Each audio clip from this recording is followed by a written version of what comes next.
President Trump joins other world leaders in Turkey this week for a two-day NATO summit. The president once again threatening to pull back from the world's biggest military alliance, which he says treats the U.S. unfairly.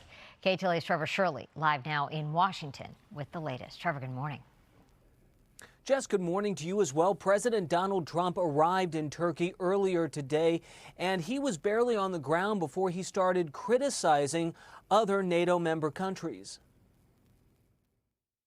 I was very disappointed with NATO. President Donald Trump arrived in Turkey this morning for the annual NATO summit and quickly made clear his unhappiness with the alliance. And frankly, if it weren't held in Turkey, where my friend happens to be a very strong leader, it's possible that I wouldn't have attended. It's expected the wars in Ukraine and Iran will dominate much of the summit.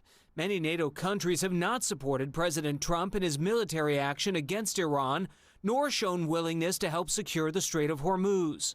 I didn't even want the help, but before I asked, they said they wouldn't be there. Just one day earlier in the Oval Office, the president seemed optimistic the summit would go well, especially in regards to the Ukraine war, as he's set to meet with Ukrainian President Volodymyr Zelensky. And we're going to be going to NATO, and we're going to be talking about it, and I think we're going to get it.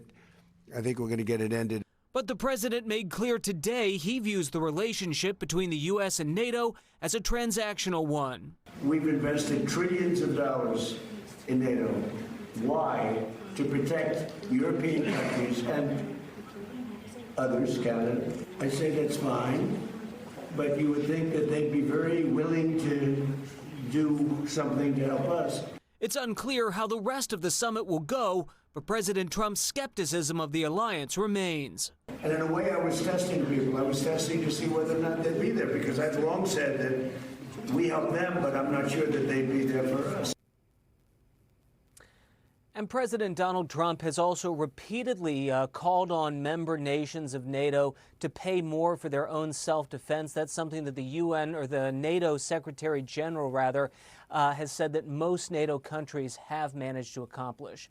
That's the latest here in Washington. We'll send it back to you guys in L.A.